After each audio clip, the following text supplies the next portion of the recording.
Hello YouTubers, hopefully this one will be fairly quick. I've got an idea, I know what's wrong with this car. Car relates to a Vauxhall Astra. It's the 1800, the engine code for it is the Z18XER, and that's quite an important thing to note, and I'll explain that later on in the video. The car was presented at a garage with a single cylinder misfire, which is quite common. It's quite common in all the Vauxhall range. I suppose it's the same with all vehicles, but single cylinder misfire.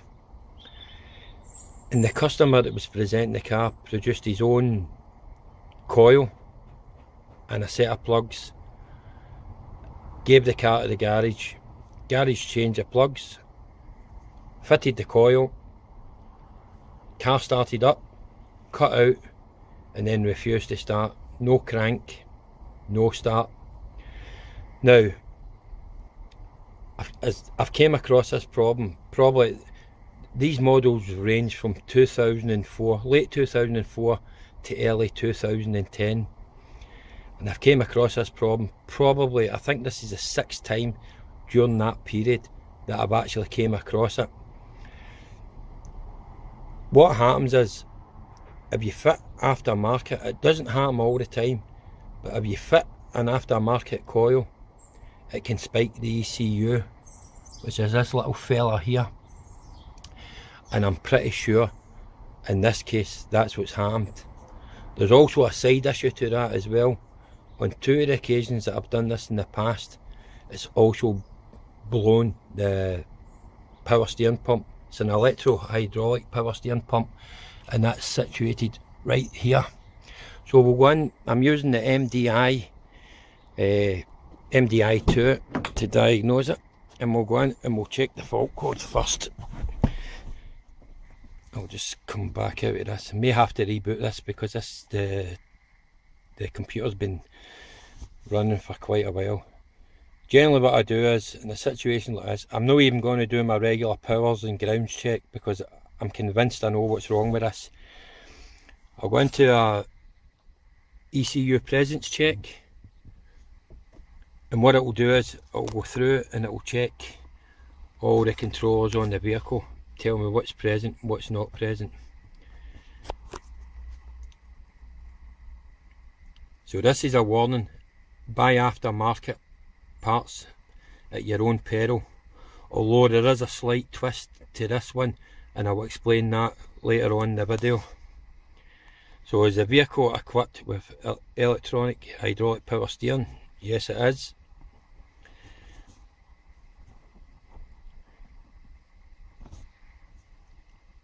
And now we should get the list, and this isn't going to look good, I know that.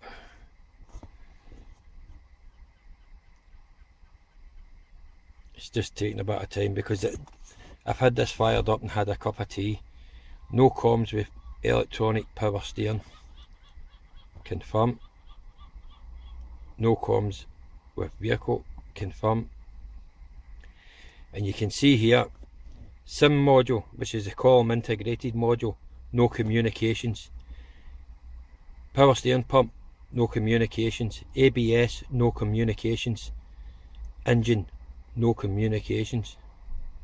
Now this car was actually running, the customer drove it to the garage with this single cylinder misfire, and the only thing that's been done to the car, as I said, was the plugs in the coil, and that was the clue. So essentially what happens is, the coil blows the ECU, it spikes it, and it also takes out the power steering pump. So the customer got the car towed. I'm actually at my house today. The customer got the car towed. He lives about maybe 40 miles away, so he got it towed into the house. He supplied a second hand reset engine ECU. Now I'm going to fit before I program it, I'll just fit it, and you'll see from this list that the engine no comms will go, because it will start getting communications with the engine. And then probably what I'll have to do is disconnect the power steering pump, and then the ABS and the SIM module will come back online. I'm doing this video with my phone, so I'm going to have to stop it. I can't pause it. I'm going to have to stop it, so it'll be done in pieces. I'm not sure how it will look when the complete video's done. I've never done any video editing, so this is a first. It's only my third YouTube video, but hopefully you'll get the gist, and I'll walk through each and every step that I'm doing. Right, what I've done in order to save time, I've kept the original ECU on, plugged the replacement in, gave it a ground to the battery, and also, because it's a bit awkward to get to, I've actually unplugged the power steering pump just to save a bit of time. I don't know if you can see it, just right there. So power steering pump is unplugged, replacement ECU is plugged in but not programmed, and we'll go back in and we'll see what comes back.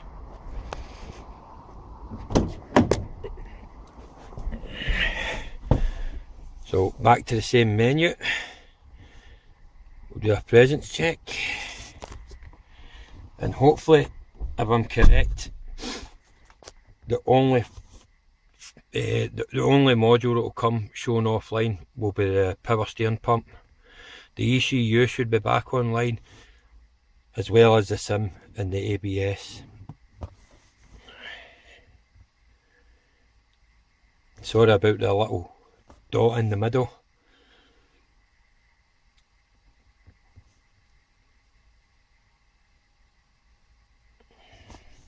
The interesting thing about these power steering pumps, if anybody else is doing these in the future, back I think it was around about 2005, 2006, and this applied to all the Vauxhall models of that era.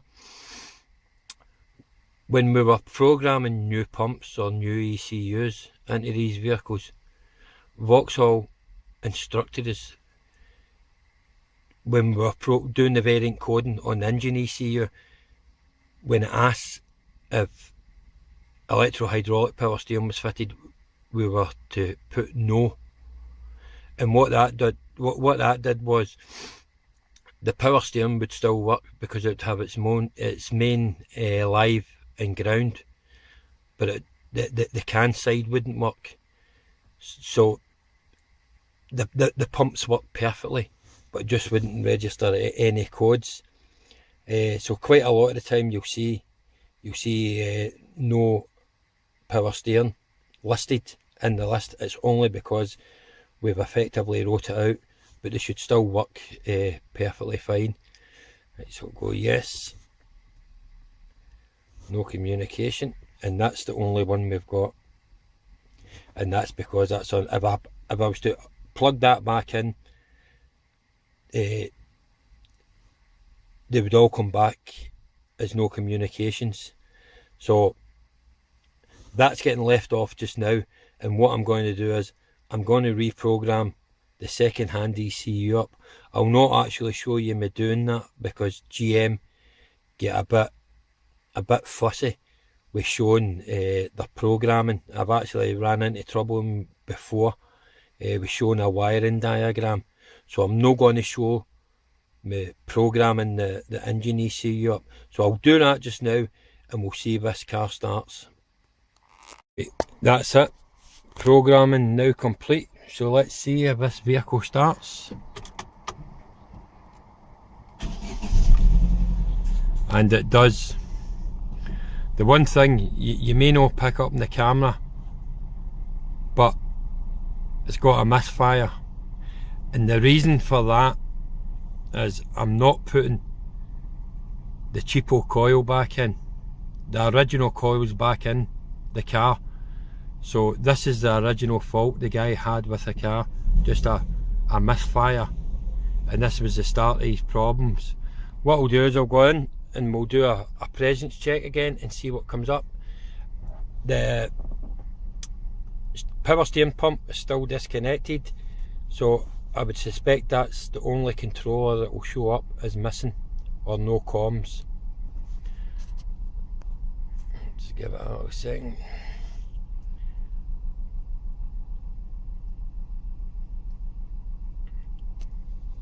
Yes, and you can see no communications.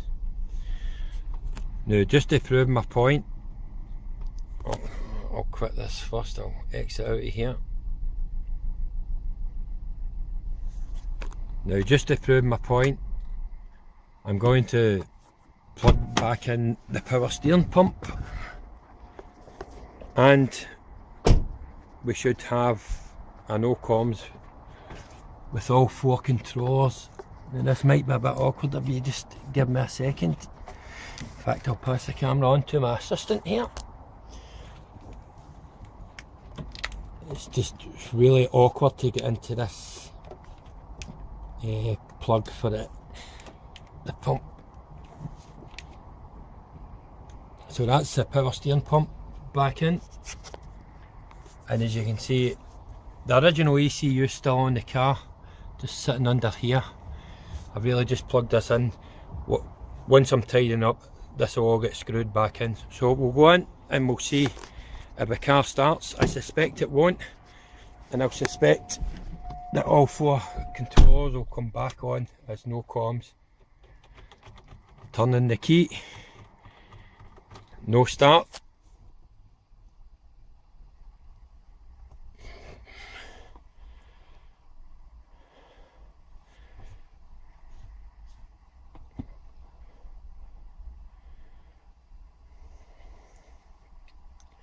Now I expect to see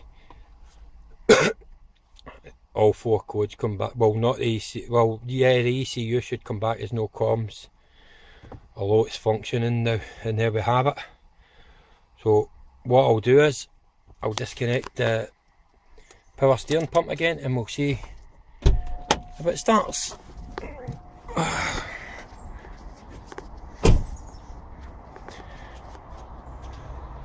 So what I need to do is I'll unplug the power steering pump, and then I've got to charge the system down, because those codes will not erase until we've powered the vehicle down. So just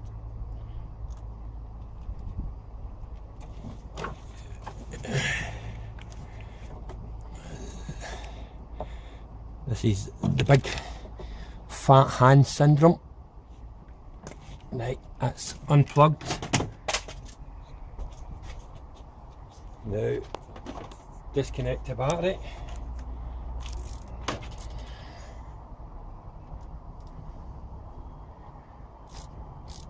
And what this does is this totally powers down the system.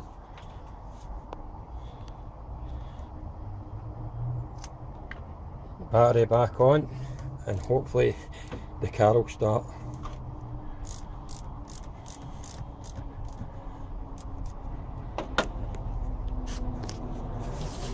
Right, we'll go back in. It may take a couple of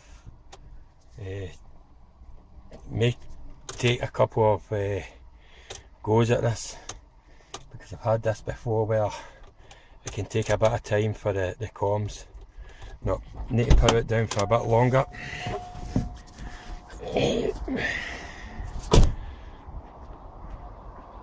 Just make sure my connections are okay here.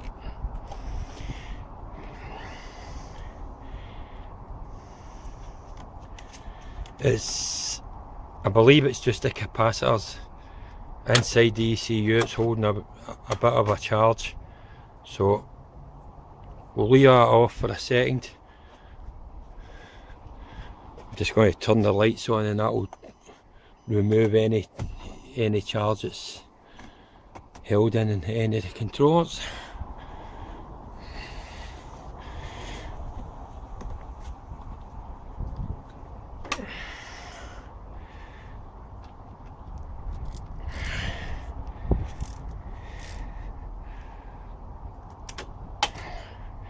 Make sure my ground strap's okay,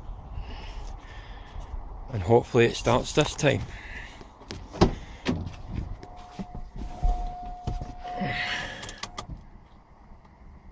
And it doesn't.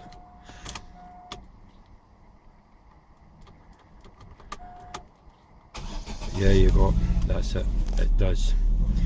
Now that's the car. You've seen it with the ABS pump, with the power steering pump plugged in. We get all the no comms. Just turn the radio off here. So we'll exit out again. And again, the only module that should be missing off the system should be the power steering pump.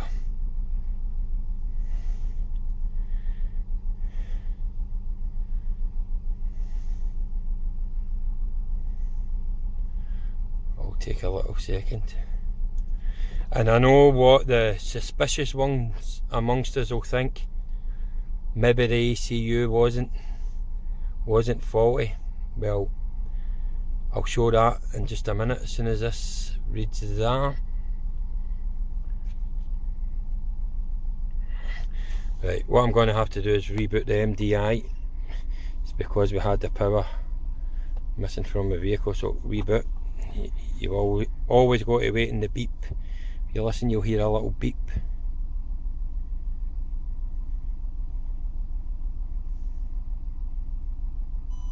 That's it, it's ready. Now, take 2. Refresh. Okay.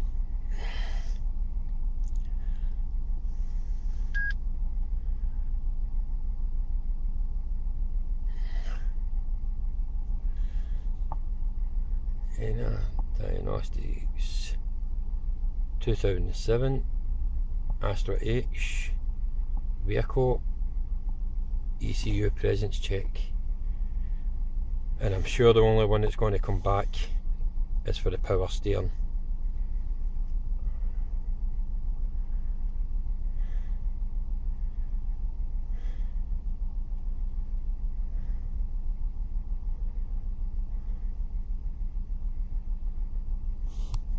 Yes, and there we have it. So what I'm going to do now is plug in the original ECU. It's not been reset, so if the ECU is okay, then it should start the car, but it won't.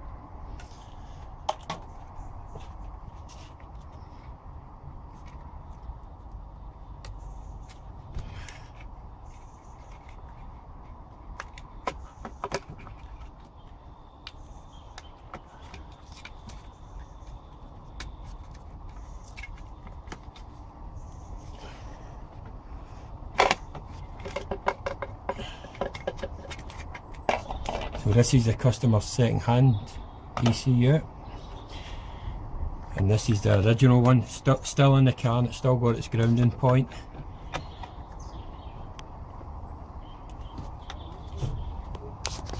And then back in, and I'm sure it won't start.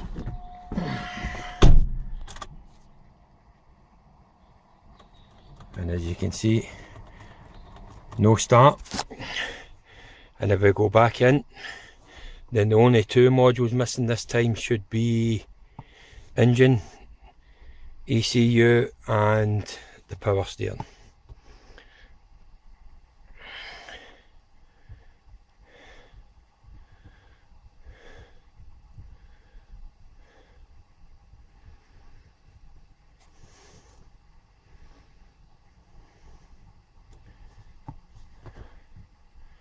And there we have it, no comms.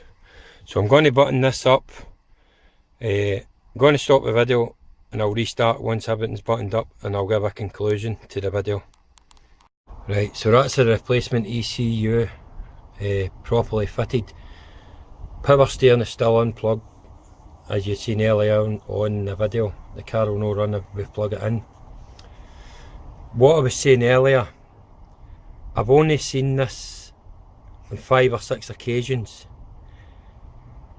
Every time it's been the XER engine This model came with two variants of a 16 and 1800 engine. It came with the 16XEP and the 18XEP, and the 16XER and the 18XER. The way to tell the difference, this is the XER engine because it's got variable timing, variable cam timing. We can see the solenoids both sides. The XEP is just a 1600 1800 twin port engine. So I've only ever seen it on the XERs, and I've only ever seen it on the 18, not the 16XER. And the other point I was trying to make was, this is the coil that the gentleman got, and you can see, well, you maybe not be able to see there, but it's branded Adelphi. I don't know whether this is a genuine. It certainly looks genuine. There's the box, there's a number on the side. Every other time I've seen this happening with a coil, it's always been a aftermarket Willy Wong coil that's been fitted. I've never seen it with a Adelphi. So whether there's a problem with this particular coil, it could be genuine and it's just got a fault, or it could be a copy. So I'll have to speak to the gentleman, see if he wants me to replace the coil as well. Car's up and running, so he could certainly take it back. But one other thing I'll do is I'll show you how I check, just to confirm that this coil is faulty.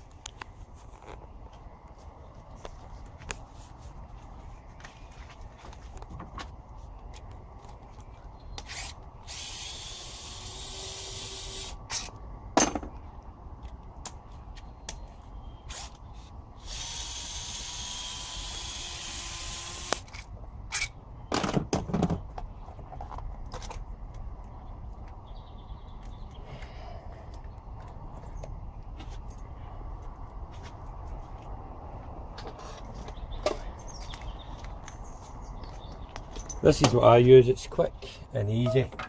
I mean, we could go down the usual route for checking for coils, but this is what I use, and it proves effective.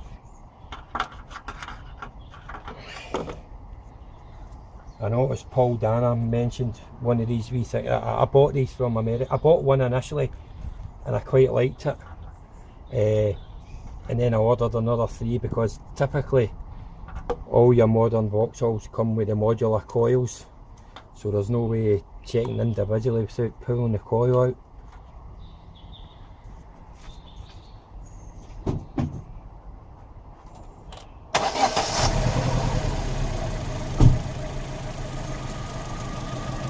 And as we can see, we go along, you can see the strobe light, cylinder 4,